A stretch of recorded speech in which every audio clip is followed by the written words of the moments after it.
Pemain Oriental Circus Indonesia mengadu ke Kementerian HAM terkait dugaan tindakan kekerasan yang mereka alami sejak tahun 1970-an silam selama bekerja di tempat sirkus tersebut.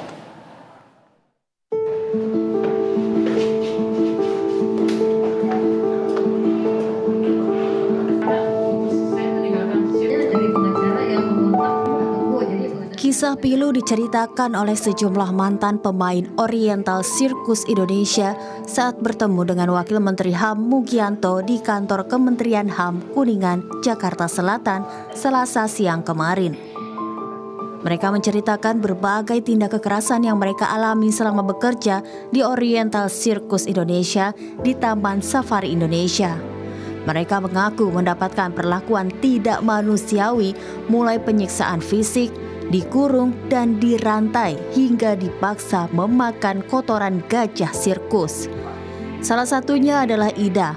Pada tahun 1976 saat masih berusia 5 tahun, ia diambil dari orang tuanya untuk diasuh dan dipekerjakan sebagai pemain sirkus di salah satu tempat wisata binatang di kawasan Cisarua, Bogor, Jawa Barat itu.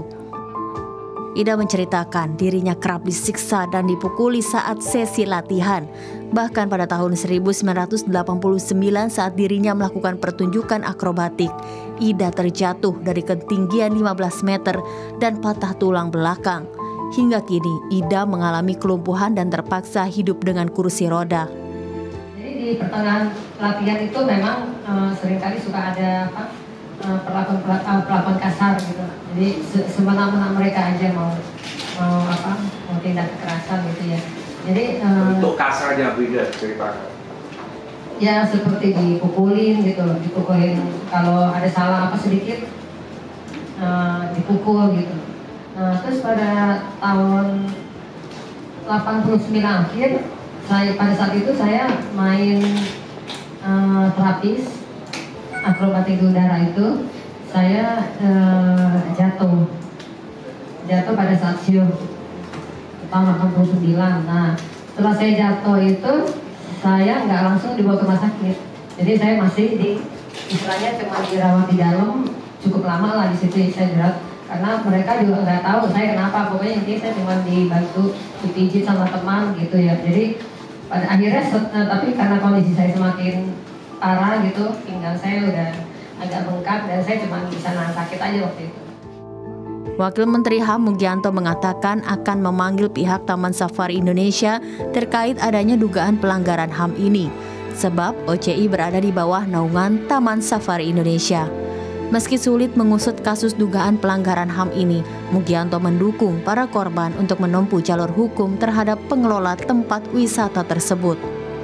Nah, lama itu tantangannya karena ini peristiwa lama ya, terjadi sejak tahun 70-an, 80-an.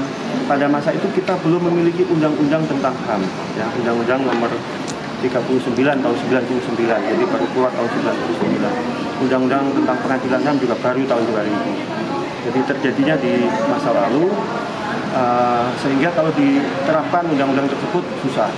Tapi kan bukan berarti tindak pidana yang terjadi itu tidak bisa dihukum, karena kita sudah punya KUHP sejak Indonesia merdeka. Para korban mendorong pemerintah membentuk tim pencari fakta untuk mengungkap dugaan pelanggaran HAM yang dialami para mantan pekerja Oriental Circus Indonesia ini. Selain itu, para mantan pekerja kebun binatang tersebut meminta pemerintah untuk menyelamatkan anak-anak dan remaja yang ikut dipekerjakan di lokasi wisata tersebut. Roy Adriansyah, Berita 1, Jakarta.